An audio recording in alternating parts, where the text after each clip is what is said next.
Fala galera, tudo bem? Mais um podcast aqui da HM junto com... Não, errei. Fala galera, tudo bem? Mais um podcast aqui, eu sou a Vitória Almeida e hoje nós aqui da HM estamos com um episódio muito especial do podcast, que é referente ao mês das mulheres. Querendo lembrar que não é só no dia 8, o dia das mulheres, e a gente veio discutir aqui um pouquinho das nossas lutas diárias, um pouquinho dos temas que precisam ser abordados para conscientizar diversas mulheres. Então aqui do meu lado eu tenho a Michele, a nossa psicóloga, a Maíra, que é a nossa advogada, e a Lohane, que também é uma nova psicóloga aqui da HM. Olá, gente. Então, vamos falar um pouquinho sobre os temas, né, que são precisam ser abordados. Um deles é a ditadura da beleza, né? O que você tem a falar, Mi, sobre algumas doenças causadas, né, sobre a ditadura? Olha, acho que uma das principais doenças causadas pela comparação, né, entre nós, todas as mulheres, e imposições também sociais, são os transtornos alimentares, os distúrbios de imagem. Essas são doenças que a gente sempre precisa ficar atento como mulheres, né? Querendo ou não também, até mesmo a depressão, a ansiedade, ela vem junto, como se fosse um combo, um mix ali, em torno desse padrão de beleza, da ditadura da beleza, que ela é imposta, sim. E quando a gente menos, né, espera, a gente já está incluso ali naquele ciclo, naquele padrão, e é necessário realizar todo um trabalho em torno disso para que a gente possa cada vez mais ampliar nossa autoestima, nossa motivação, sem ter algum aspecto de adoecimento. E geralmente o pessoal fala que a ditadura da beleza é um crime, né? Porque a sociedade impõe, as indústrias impõem isso pra gente e aí acabam adoecendo. O que você tem a dizer um pouco sobre isso, Maíra? Então, eu concordo que ela devia ser vista assim como um crime, porque tem pessoas que adoecem de fato, né? A parte não só psicológica, como até física. E por conta de ir em busca de uma beleza. E isso, nós estávamos comentando, que a gente vem fazendo essas palestras agora, referente ao Dia das Mulheres, né, o mês de março, o mês das mulheres, em algumas empresas, e a gente estava comentando exatamente sobre isso. A questão do padrão dessa beleza tem que totalmente ser descaracterizado. O que precisa existir, de fato, é um respeito, né, em cima do que cada um acha bonito para si. Se eu acho ser bonita, um pouquinho mais cheinha, não importa. Se eu gosto de ser mais magrinha, não importa. O que precisa é haver respeito, né? Principalmente entre as mulheres.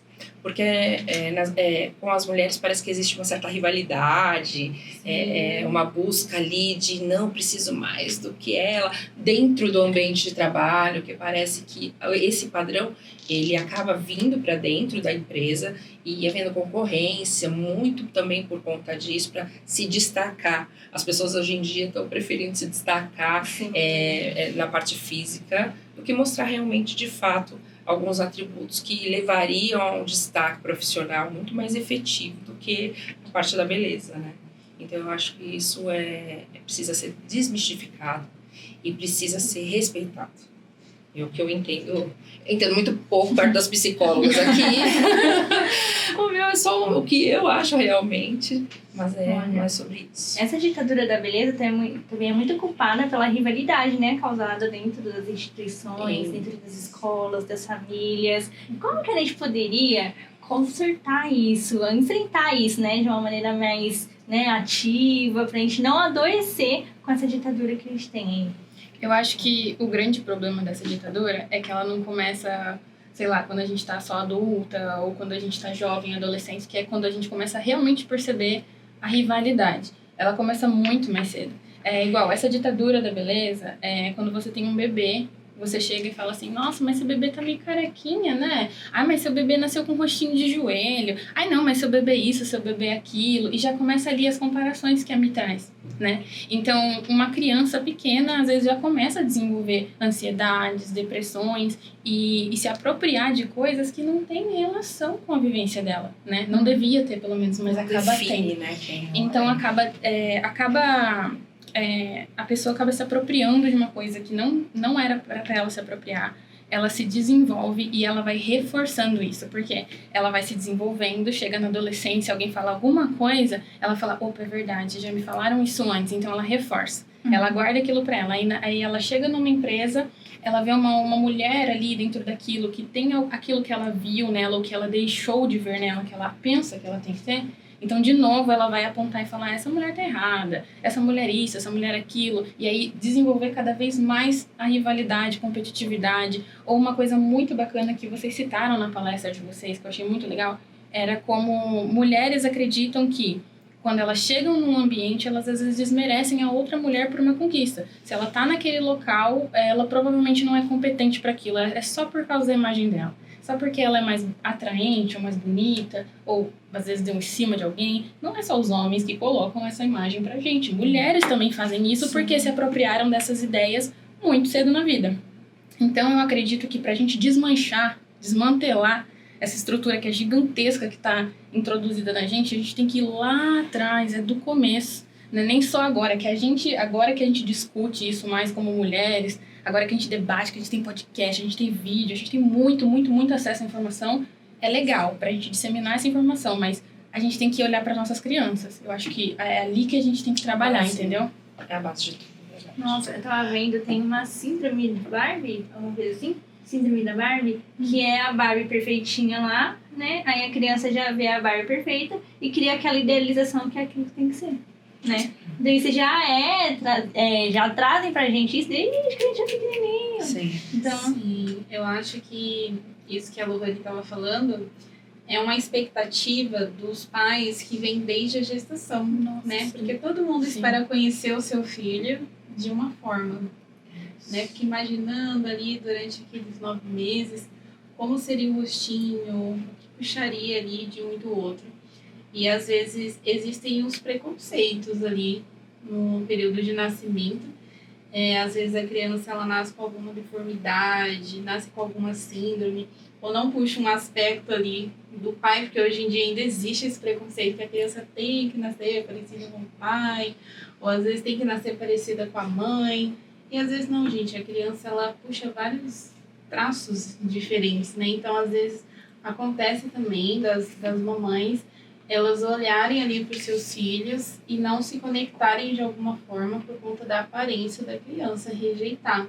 E às vezes, conforme a criança ela vai crescendo, ela de alguma forma vai sendo incluída nessa bolha do padrão da beleza, onde as mães elas começam a modificar a aparência da criança, né? Por exemplo, que a gente vê muito são crianças de cabelo cacheado que a mãe começa a alisar o cabelo da criança, né? Então esse é um exemplo muito cultural aqui do Brasil também, dessa imposição da beleza. Então, por que o cabelo da menina, que é tão bonito, tem que ser alisado? Por que será? E às vezes a mãe também tem o cabelo cacheado. Sim. Ou a mãe teve que alisar, e aí a avó alisou o cabelo da mãe, a mãe vai alisar o cabelo da filha.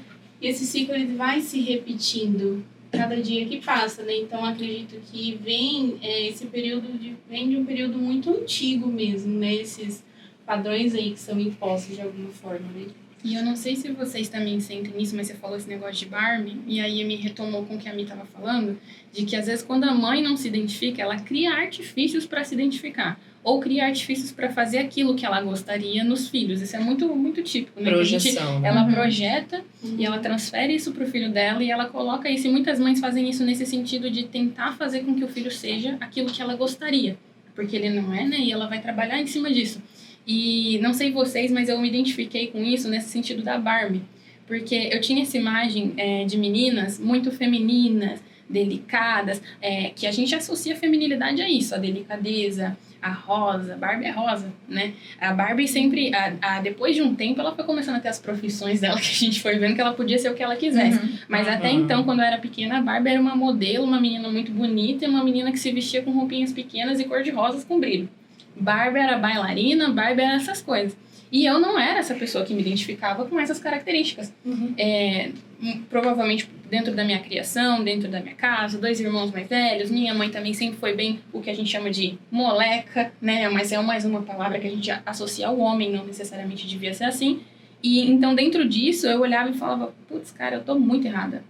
Eu sou uma criança muito errada aqui, eu não me encaixo, eu devia ser mais feminina. Tanto por isso que quando eu fui crescendo e me desenvolvendo, eu tinha vergonha de usar salto, tinha vergonha de usar vestido. Se sente inadequado, né? Exatamente, a gente sente que não é inadequado porque a gente se apropria de uma ideia que não era pra ser nossa. Não é a nossa personalidade, mas a gente se apropria tanto daquilo que eu cresci falando pra mim, nossa, eu sou muito moleque, isso não é pra mim. Nossa, eu sou um muito menininho, isso ainda é meu. Eu quero jogar bola, eu quero fazer essas coisas, isso não é pra mim. E nada a ver, porque eu sempre admirei muito balé, achava coisa linda, maravilhosa, deslumbrante. Gostava de rosa, gostava de outras coisas. É porque, como eu achava que eu gostava de futebol, eu não podia gostar das outras coisas. Né? É isso. E tudo bem, né? Você não gostar, de repente, dessa delicadeza... E tudo bem se sentir feminina, de repente, um dia ou outro usando. E qual o problema? É o que eu falo, é o respeito. Exatamente. É o respeito, e não só você respeitar o outro, é você respeitar a si mesmo. Né? Respeitar, porque por causa de um padrão, a gente deixa de fazer e de se sentir realizada de fato. Porque, 15 anos, a menina vai colocar aquele vestido no baile de debut. Tem menina que não se sente bonita dentro de um vestido daquele. Então, é respeitar mesmo e quebrar esse padrão. Eu acho que é isso que é o mais importante, né? A gente tentar quebrar, e foi o que você falou, o Kevin falou, tem que começar desde cedo. Né? A gente, quando tem filho, a gente começa a projetar muita coisa nele e... Nós mulheres, a gente tem essa coisa com o belo, que está ali padronizado, que a gente entende como bonito na sociedade e quer colocar realmente aquilo no teu filho, na tua filha, né? Então, a gente tem que tomar muito cuidado com relação a isso. Sim, outro exemplo que eu lembrei, né, além do aniversário, é o casamento. Porque a gente vê que a maioria das mulheres quer emagrecer para casar, né? É verdade. É uma questão muito cultural. E não tem problema querer emagrecer pro casamento, né, gente? Mas desde que seja algo que a pessoa é um desejo, é algo saudável, né? Isso. Mas quando é uma questão cultural, de padrão, a noiva tem que estar magra. Então, é um dito social que a gente vê ocorrendo muito, né? Essa questão de emagrecer pro casamento, por exemplo. É verdade. Gente, vocês já ouviram também, você falou isso de casamento, eu lembrei aquelas frases que sempre reforçam, a gente diz, né, o tempo todo, mas a gente mal percebe, que está reforçando justamente esse padrão, que é, qualquer coisa nesse sentido, mas vocês vão entender. A noiva tá casando agora, mas desse tamanho, aposto que ela tá grávida. Sim. Aposto que, nossa, ela nem soube perder uns quilinhos, deve estar grávida.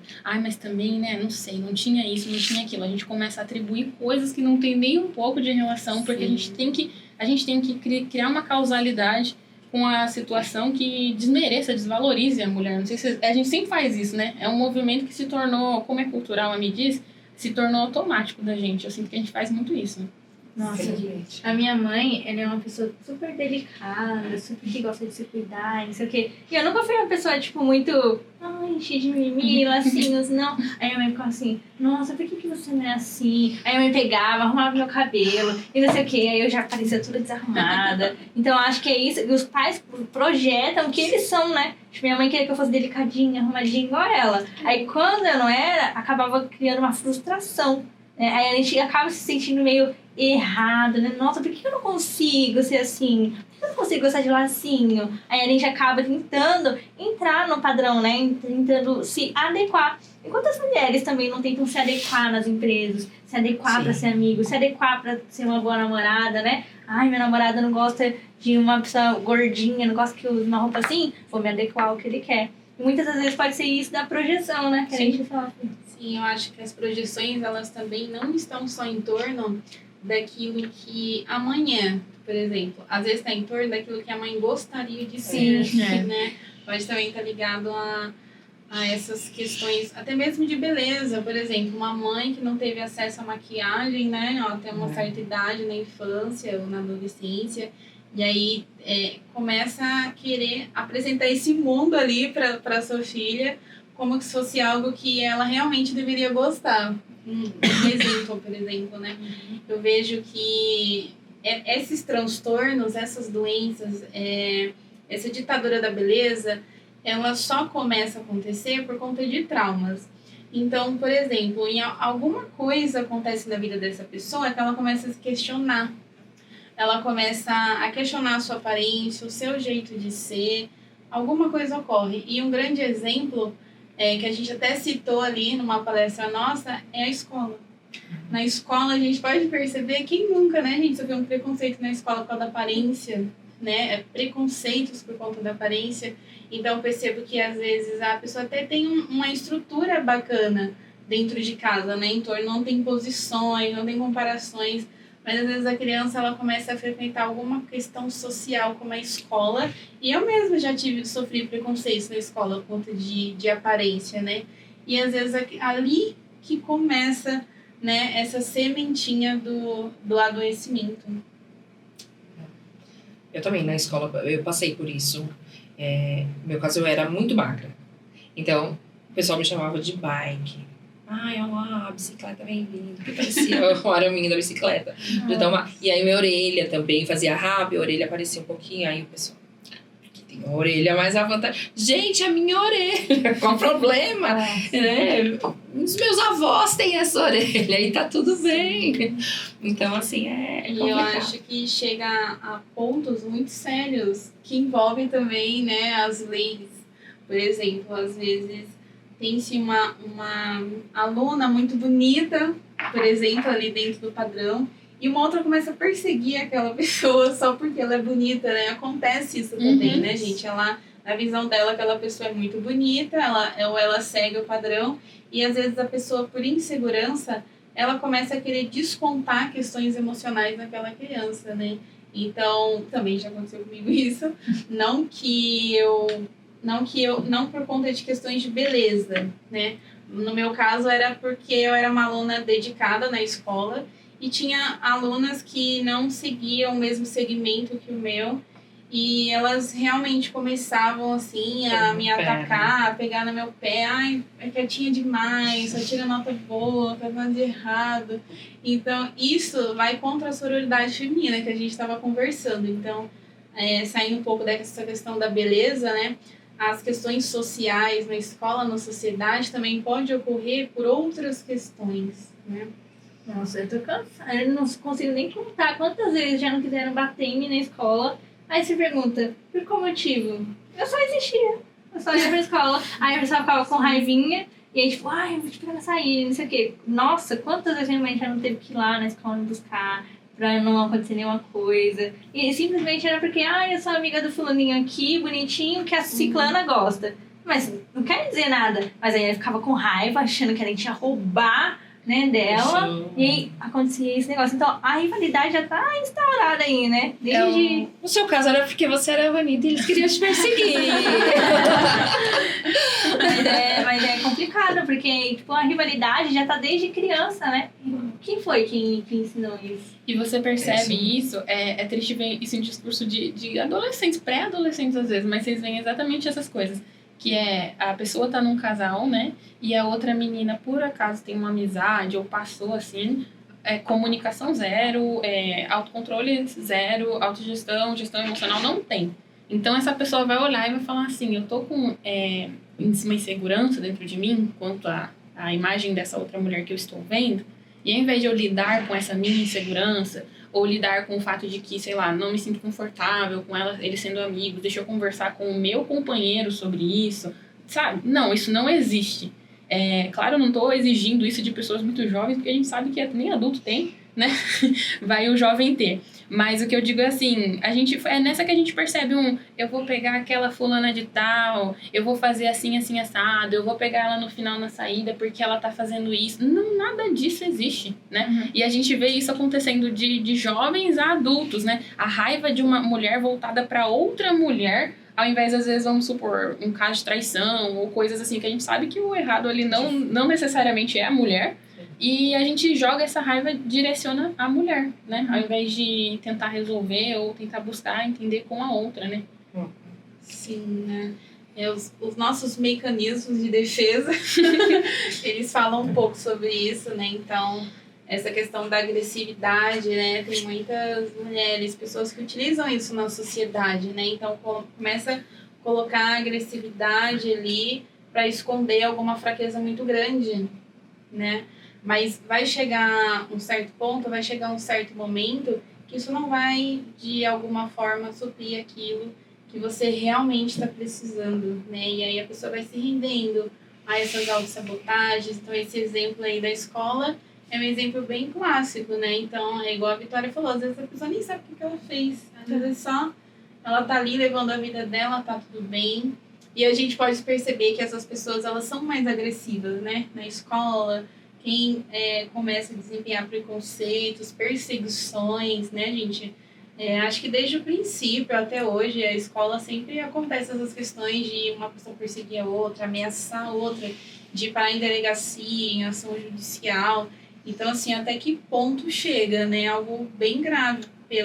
Por nós estarmos em 2024, já era para ter tido uma mudança em relação a isso também, né? Nossa, é verdade. E geralmente as pessoas que elas estão dentro querendo alcançar esse padrão, às vezes elas podem se achar menos do que elas realmente são, ficar com a autoestima baixa, insegurança, e aí o primeiro namoradinho que aparece lá, elas acham que vai ser a única coisa que elas vão conseguir, né? E aí elas acabam aceitando coisas dentro do relacionamento por achar que não vão conseguir coisa melhor. E aí pode acontecer agressões dentro desse relacionamento e ela não sai. Ela fala assim, se eu sair, eu não vou conseguir coisa melhor, né? É onde entra a lei aí de Maria da Penha, né? Ah, sim. É engraçado, né? Como uma coisa acaba puxando a outra, né? A gente estava falando de padrão e a gente já consegue ter uma ligação desse padrão de beleza quando ele começa a ser cobrado desde a infância, como leva a relacionamentos perigosos que podem se transformar em relações abusivas, né, entre ali o companheiro e a mulher, ou sem, assim, falando homem e mulher, mas sem gênero, né, e isso pode ser tão triste, né, porque um relacionamento abusivo, ele é criminoso, né, e muito triste, porque você vê quanto sofrimento que pode envolver, né. Hoje a gente tem alguns mecanismos para poder tentar coibir que esses crimes aconteçam, mas a gente vê pelos números que ainda a gente está bem longe disso, né? Que ainda existe muito relacionamento abusivo, que existe muito crime entre um homem ou uma mulher, homem, mulher, e que tudo isso, talvez por conta de uma baixa autoestima, de se sentir ali submissa, no sentido de não conseguir outra pessoa, então eu tenho que ficar aqui quietinha e aguentar tudo isso, porque ruim com ele, pior sem ele, né? Então, assim, acaba tendo toda essa relação e entrando no nosso mundo jurídico, né? Eu venho fazer parte aqui da equipe exatamente para trazer um pouco essa noção. As palestras a gente vê que o pessoal tem bastante dúvida, né? E eles acabam se interessando bastante pelo assunto. Eu trouxe alguns dados bem legais no sentido de o que a mulher tinha e o que ela não tinha. Nossa, eu fiquei chocada que a mulher não podia ter cartão de crédito. A mulher não podia ter cartão de crédito. O marido. Ai, qual século? Aqui no passado. Eu fiquei né? chocada com a questão da virgindade. Da virgindade. E a virgindade então, em 2002 que né? foi retirada eu da nasci lei. em 2002. Olha aí. Nossa, gente, é uma coisa que, né? Então você vê, foram situações bem marcantes que a gente passou e que, com a graça de Deus, a gente evoluiu. Mas a gente ainda tem muito que crescer, muito degrau aí para alcançar uma melhoria de fato para nós mulheres, né? Sim, existem muitos atrasos ainda, né? Eu acredito que é algo que também pode ajudar a promover isso é o nosso trabalho em equipe, né?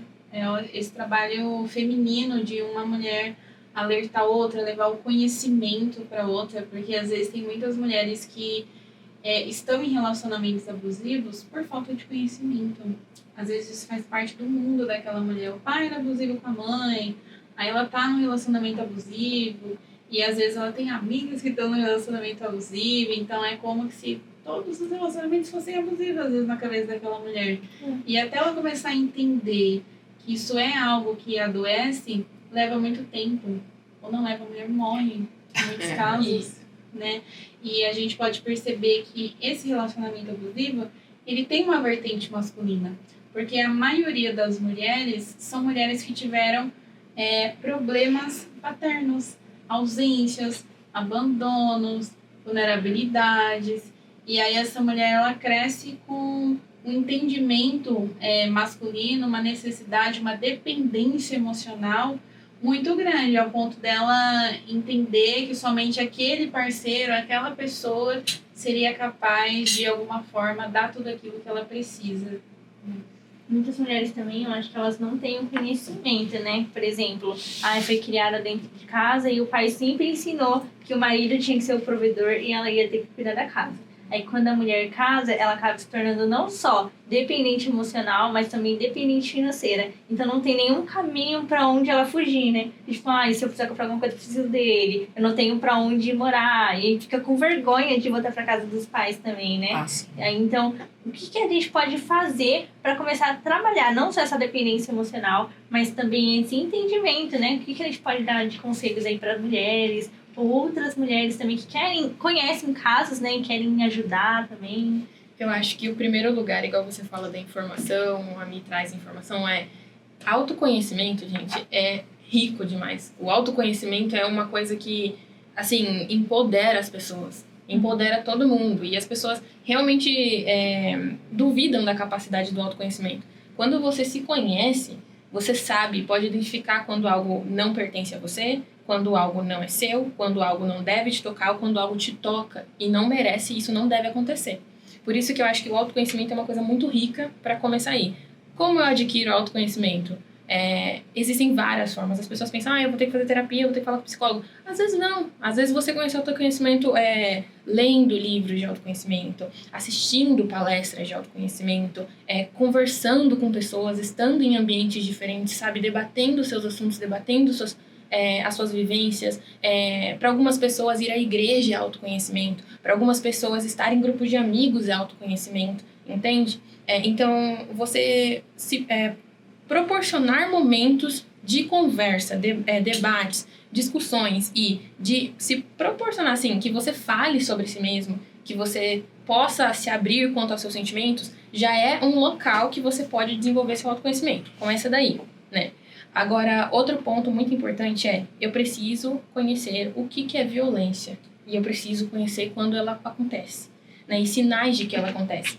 Você não consegue identificar, igual chegar no médico. Você não vai identificar que problema você tem se você não souber os sintomas. Não adianta. Você pode chegar no médico e falar, eu tenho um problema, resolva. Ele não vai resolver. Você vai ter que saber, médico, eu estou sentindo isso. E a partir disso ele vai trabalhar o que ele pode te dar como cura, certo? Para você se curar. Então, eu acho que entender o que é violência, entender quais são os sinais da violência que a pessoa faz, porque às vezes elas não são só, tipo, bati na sua cara, gritei com você, não. A violência, ela pode ser muito simples, muito minuciosa, sabe? Chegar de mansinho. Tanto que existem violências que as pessoas vivem a vida inteira e não percebem. Isso. Não só do parceiro, né? Mas às vezes também de um colega, sabe? Colegas que fazem violência, mães, pais, enfim. Interessante você falar sobre isso. Numa das palestras que nós fizemos, nós falamos sobre importunação sexual, né? A importunação sexual eu trago como uma evolução ali, né, do direito, principalmente às mulheres, né? Apesar de não abranger só a mulher, tá? Mas como a gente tá nesse tema, então eu trago ele porque foi um ponto bem marcante pra gente. E aí eu fiquei sabendo que, assim, muitas delas que ali estavam não sabiam que a importunação sexual é crime. Então, assim, é muito importante a gente divulgar e falar um pouco sobre isso, porque o mínimo que a gente fale, que elas têm o mínimo desse conhecimento, vai ser de suma importância na vida da mulher. Porque sim, aquele beijinho no rosto, sem o seu consentimento, é crime. Ele é uma forma de importunação sexual. Sim, aquele toque diferente na pessoa, sem que ela concorde com aquilo, é uma importunação sexual. Aquela fala que você fica sem graça, aquela fala que te constrange, ela é uma importunação sexual. E aí as meninas às vezes não sabem que isso é crime. Isso pode ser denunciado. Isso pode acarretar problema para aquele agressor, assediador. Então, assim, como é importante a gente falar sobre isso, o autoconhecimento e essa parte de violência que vai passar esse limite, né? De o meu direito, ele termina a hora que o seu começa. Exatamente. Então, onde que é esse ponto? Esse. O meu termina a hora que o seu começa. Se eu estiver ultrapassando essa barreira, acabou o meu direito, né? Então, nós mulheres, a gente tem que conversar muito mesmo sobre esse assunto. A sororidade, eu acho que também tem que entrar nesse mundo, né? Então, a gente tem aí alguns caminhos ainda para alcançar, mas eu acho que com divulgação, com conversa, se as empresas começarem a tratar disso, os RHs, a gente sempre tenta levar alguns temas importantes para as empresas que a gente faz, que a gente presta nosso trabalho. Então, empregando isso de uma forma legal, um pouco conhecimento que seja, essas mulheres já vão ter informação para ir atrás e saber dos seus direitos. E essa violação. Com certeza. Eu acho que às vezes o machismo não quer que essa informação chegue até as mulheres, né, gente? Porque essa situação que a Maíra citou, muitas mulheres não sabem, mas também não existe uma promoção disso na televisão, na rede social, até mesmo às vezes num ambiente de saúde, no hospital, onde a pessoa tivesse um cartaz ali sobre isso, um panfleto, até mesmo na própria delegacia da mulher, por exemplo, né? Porque na minha experiência ali, em torno da psicologia, não tinha. Você foi lá, né? Você fez estágio na delegacia? Fiz e não tinha esse tipo de informação, né? Às vezes a delegacia da mulher tem algumas que têm até um suporte ali de assistência social, psicologia, mas às vezes quando você vai ver a sala tá trancada, não tem o profissional ali trabalhando, né? Por N motivos. Mas sendo assim, eu sinto que nós mulheres temos o dever, a partir do momento que a gente tem acesso a essa informação, de repassar como necessário, né? Não só para as nossas amigas, mas para nossos colegas de trabalho, para as mulheres da nossa família, para as filhas, né? Quem tiver filhas, até mesmo para os meninos, né? E ensinar os meninos ali, de alguma forma, entender os limites. Exatamente. Né? Porque muitas vezes os limites, quando ultrapassados, por incrível que pareça, às vezes tem homens que às vezes eles acham que não existe limite. Não teve nenhum ensinamento em torno disso. O que é normal, né? É normal. Foi só uma brincadeirinha. Isso. Foi isso que eu ouvi de uma mulher, inclusive. Tem alguns comportamentos que se enquadram perfeitamente nisso que você falou de importunação e que a pessoa fez por brincadeira. Pra ser aceita ali, né? Até as mulheres não denunciam porque vem isso como uma brincadeira. Tipo, o que é um assédio? Às vezes acha que um assédio é uma coisa tipo, pegou, beijou, tipo, sabe? Bem forçado. Mas não imagina que, tipo, uma cosquinha, que dá um beijinho no rosto. É uma importunação. Fala assim, isso é brincalhão. E não imagina que pode denunciar isso, é o jeito dele. Não, ele é assim mesmo. Ele é uma pessoa carinhosa, de toque. Não, né? e às vezes você que tá sofrendo isso, você tá super incomodado. E você sente que você tem que falar. Mas, de repente, pra quem você fala, a pessoa vira e fala, mas é o jeito dele. Ele só tá brincando. Não é nada. Que besteira. Só foi uma foto, né? Às vezes acontece, né, gente? Dos homens ir lá se aproveitarem da foto, pegar um pouco mais da mulher. Então, às vezes, a própria mulher, ela não vai ver isso como um problema. É isso mesmo. Ela não vai te acolher, ela não vai procurar, de alguma forma, te entender. E, às vezes, os homens, muito menos. Então, às vezes, acontece muito isso também, da mulher até não ter voz, né? Isso. Pra trabalhar esse tipo de situação. E ainda pode te colocar numa situação constrangedora, tipo assim, nossa, você vê cada coisa onde não tem, e aí você vai acabar se fechando e não vai falar mais. É isso que acontece, né, em muitas situações. Ou às vezes até, assim, criar situações ou fofoquinhas, ou coisas assim simuladas mesmo. Não, essa pessoa tá interessada em mim, é por isso que ela tá falando isso. Eu jamais faria eu jamais tocaria ela desse jeito, nunca que eu faria isso. Ela sou que casada. tá olhando, eu sou casada. Ela tá olhando com outros olhos, é bem assim, né? Casado como argumento, né? Imagina, foi só uma brincadeira, eu sou casado, jamais faria.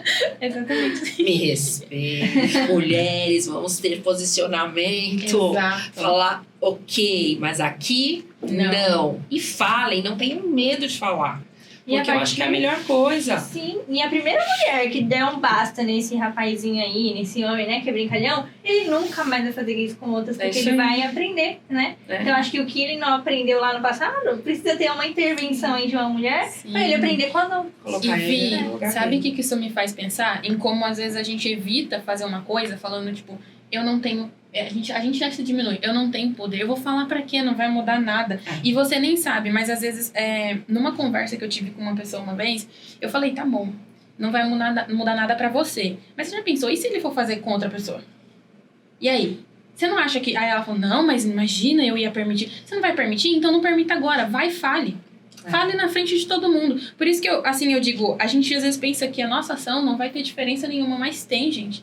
Tem, uma das coisas, além de a gente ter o autoconhecimento, ter informação, é se reforçar, se empoderar mesmo, de falar, eu vou e vou fazer mesmo porque eu mereço. Eu mereço e as próximas pessoas também merecem esse respeito, né? E eu não posso permitir que essa pessoa ache que ela tem esse direito de fazer o que bem entende. Faz e sai impune e vai continuar saindo impune se a gente ficar quieta, né? Infelizmente. Sim, acho que hoje a gente tem uma lei muito legal, a Lei Carolina Dickmann, né? Não sei se vocês conhecem. Mas existe também uma problematização nisso, né? Porque imagina, gente, quantas mulheres já não buscaram ajuda da lei antes da Carolina Dickmann, que é famosa, né? Ela foi lá, deu a cara a tapa na mídia e não se rendeu à ameaça, né? No caso do homem que queria expor as fotos e vídeos dela, né? Mas o que acontece? Imagina quantas mulheres já não buscaram ajuda, mas não tiveram espaço, aquele problema não foi visto com atenção, né? Não havia uma proteção, às vezes foi criada a lei depois dela, né? Então não tinha nada que protegia ali, por exemplo, de alguém vazar uma foto sua íntima, alguma coisa que você não quisesse no seu computador. E aí, como ela tem esse acesso ali à mídia, né, e tudo mais, ela usou isso a favor das mulheres e foi através dela que foi criada essa lei tão importante, né? Legal. Eu já ouvi um negócio voltado pra isso, da Carolina, tipo, se ela não quiser ser exposta, por que ela tirou as fotos? Culpabilizando, por né? que ela não apagou do computador, deixa eu levar? Porque era dela. Porque ela faz o que ela quer da vida dela, do corpo dela, e nem por isso as pessoas têm o direito de ir lá e passar o direito, né, ali, transpor aquela barreirinha, né, que a gente precisa respeitar. E quem pensa dessa forma, tipo, porque a culpa é dela, é sempre um lado mais machista, né? Um homem que traz esse pensamento, sempre colocando a mulher como culpada das situações que ela é vítima. Sim. Né? Isso. Nossa, e é tudo, gente, por conta de criações passadas. Imagina, o pessoal lá atrás, tipo, os nossos avós já pensam de uma forma totalmente diferente da gente, né? Porque a criação deles já foi totalmente diferente. Se a de agora já tá ruim, imagina antes. Nossa, eu nem consigo imaginar. Minha avó me chamava de, né, porque eu pintava a unha.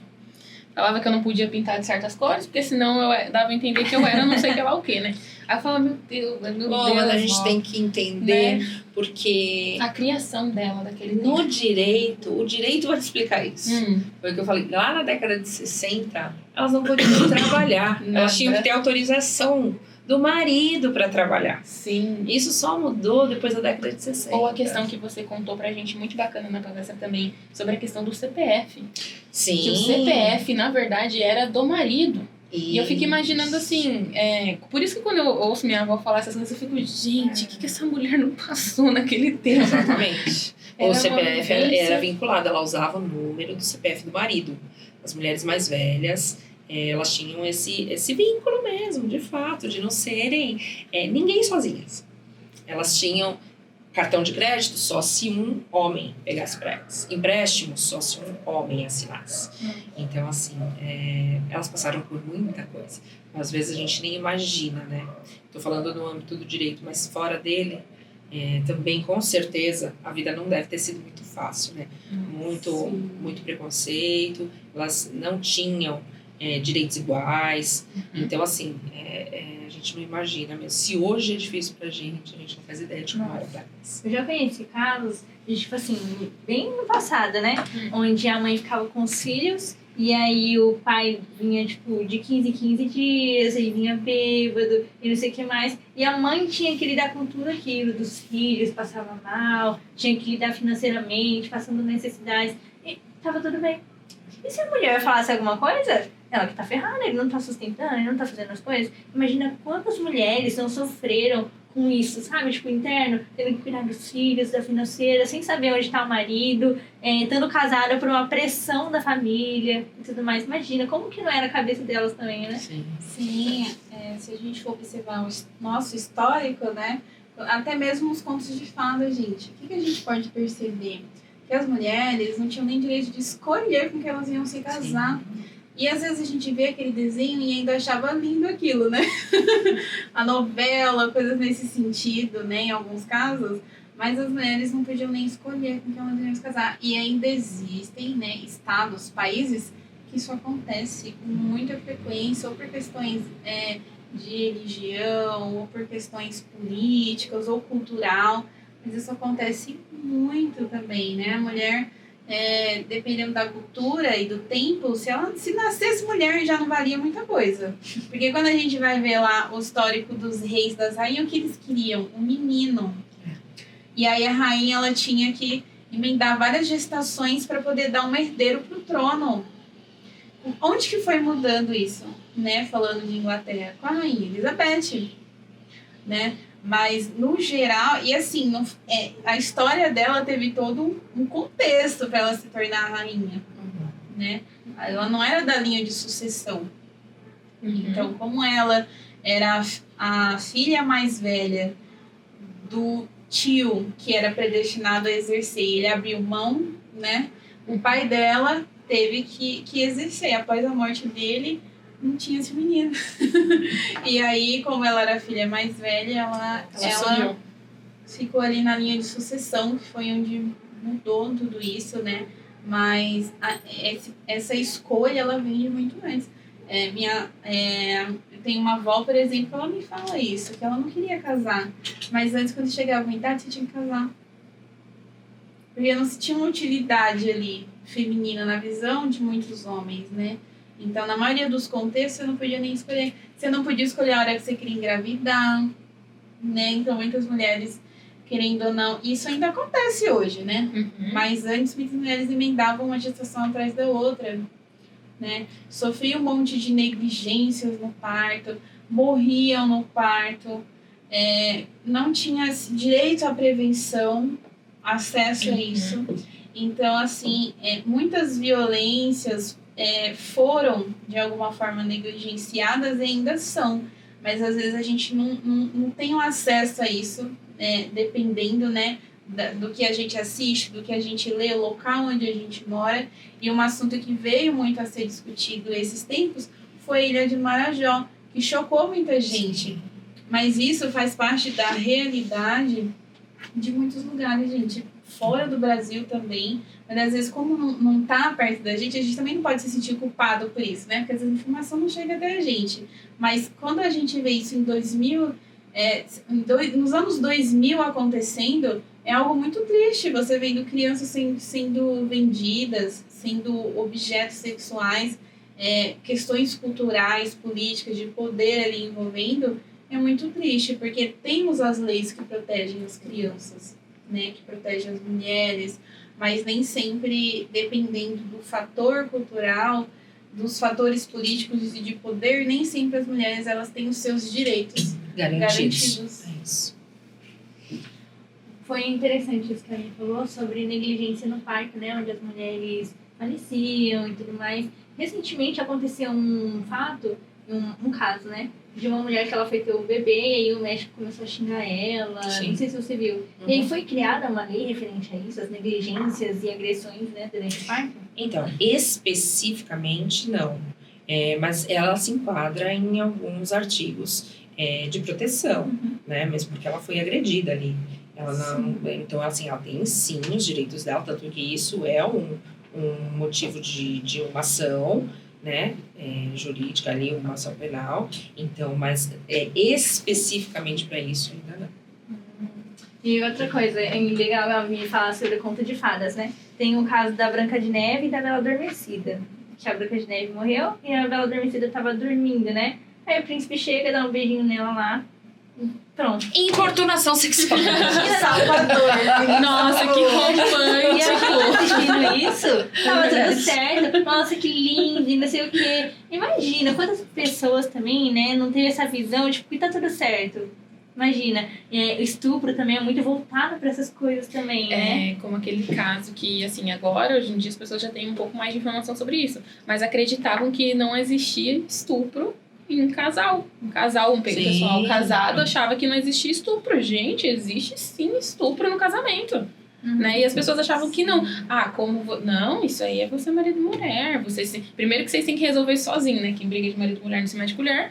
E segundo que, se vocês têm esse negócio, é porque ele é homem, ele precisa, ele tem essa necessidade. Ou muitas vezes mulher, eu já vi casos de mulher que utiliza sexo como manipulação, né? Como forma de controlar essa pessoa ali dentro. Então, assim, abusos e coisas, importunação sexual e estupro, existe sim dentro do casamento. As pessoas precisam abordar mais isso também, né?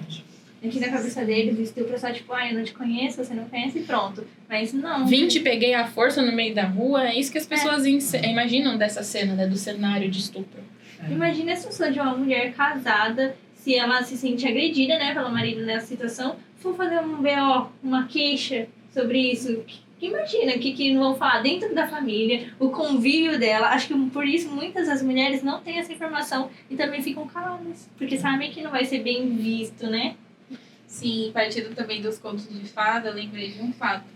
A gente sempre pode perceber que é sempre o príncipe que salva, né? O príncipe, o homem que vai lá e salva, tira a mulher daquela situação. Dificilmente a gente vê outras mulheres ali nos contos de fadas, nas histórias, salvando a outra, que acontece isso na realidade, né? Mas nos contos de fada, não só o beijo, mas também até o salvamento. É aquilo né? que O homem dizem, vai existem lá, pouquíssimas Mulan, né? Os homens vão lá, eles dão o seu jeito, salvam a donzela, né? Mas essa é uma idealização, né? Que eu acho que dificilmente acontece ali na vida real. Às vezes a mulher começa a entender que o homem que tem que fazer essa parte ali, em algum sentido, né? Acho que hoje em dia essa problemática está sendo até mais tratada pelas indústrias, né? Porque igual a Elsa é uma rainha que é independente, não casou, e ela mesmo se salva, entra lá nos conflitos dela. Mas antigamente a gente assistia aqueles filmes, gente, eu quero um príncipe num cavalo branco que venha me salvar, que faça as coisas por mim. A gente não idealizava a nossa felicidade por nós mesmos. Eu mesma acreditava que quando eu era pequena, que para eu ser feliz eu tinha que casar com um príncipe e pronto. Por quê? Porque eu só ia ser feliz se eu vivesse um dependendo da relação com o outro, né? Sim. E não você por você. Sim. Aí hoje eu acho que as crianças de hoje, né, que elas estão vendo já de uma forma menos problematizada para isso, também tem as questões do feminismo e todas as pessoas que vêm trazendo os assuntos importantes, essas crianças já vão crescendo, não tão salvas, né, da sociedade, mas querendo ou não melhores do que a gente já viveu antigamente, né? Sim, com certeza. Sim, né? Eu acredito que também essa questão dos contos de fada, que não são histórias reais, né, gente? Mas é legal ter isso na infância, né? Eu acho que a minha infância eu tive isso, eu gostava de assistir, né? Mas eu acho que muitas das vezes é interessante incluir também sempre uma conversa real com as crianças, porque as crianças têm curiosidade, né, de saber. Então, às vezes tem criança que pergunta assim, ai, mamãe, o príncipe existe? A mãe fala, existe. É verdade. Não existe, né? Até assim, existe, né, em alguns países, né, algumas questões, assim. Mas se você fala que existe, é como se a mulher tivesse que esperar o príncipe dela. É verdade. O príncipe perfeito, inclusive, né? Porque aquele é o beijo perfeito, o beijo de amor, é aquela coisa perfeita que a gente espera. E não é real. Mas você falando nisso me fez pensar assim, a gente fala de... hoje em dia fala-se muito de representatividade, né? Tanto em sentido de cabelo, cor, etnia, né? Como as pessoas se apresentam, às vezes sexualidade e também nós como mulheres, né? E eu fico pensando assim, nessa representatividade da vida real, né? De uma realidade, das coisas como elas são. E eu percebo que hoje em dia os desenhos, as animações estão trazendo as coisas um pouco mais reais. estão trazendo assuntos que não sejam necessariamente o casamento, né? Ou o príncipe encantado, esse casal se apaixonar e se amar. Não, estão trazendo assuntos de discussões de família, relação de mãe e filha, né? Relação com tentar ser aquilo que sua família espera. Eu acho tão lindo aquele filme Encanto, da família Madrigal, vocês assistiram? Sim. E é lindo porque traz exatamente isso que a gente tem discutido, né? O que é ali é uma avó, né? Matriarca, né? Que cuida dessa família e cuida da cidade. Então, que é uma representação muito bacana. Quantas pessoas não são criadas pela avó, né?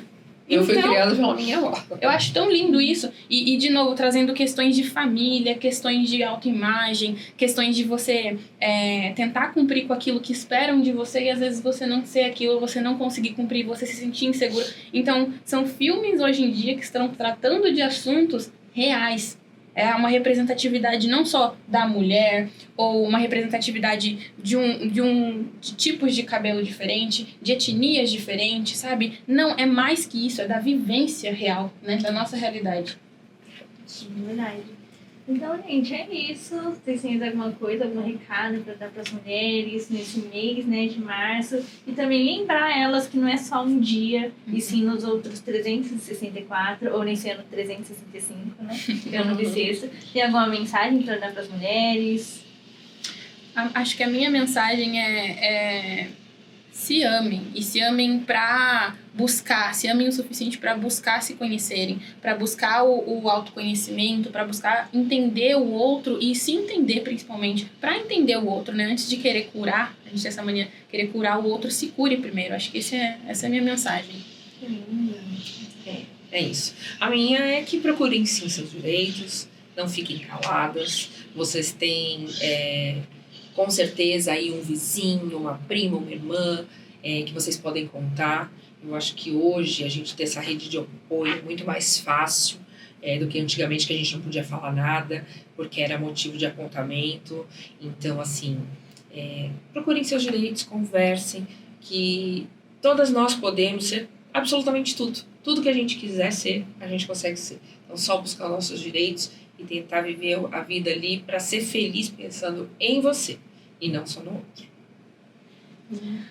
Bom, como a nossa campanha da HM, né, temos a Mulher Maravilha como inspiração, porque somos, né, da vida real, eu queria dizer que o quão é importante você, mulher, descobrir os seus poderes, né, porque às vezes no nosso dia a dia acontece da mulher não descobrir o seu superpoder da vida real, não acreditar na sua força na vida real, e a gente precisa ter esse descobrimento, esse autoconhecimento que a gente tanto conversou aqui, e que sempre que possível, que a gente utilize isso ao nosso favor, a favor das mulheres, que a gente possa se unir cada vez mais para o nosso desenvolvimento, para os nossos avanços, que ainda são muito importantes, que ainda precisam evoluir.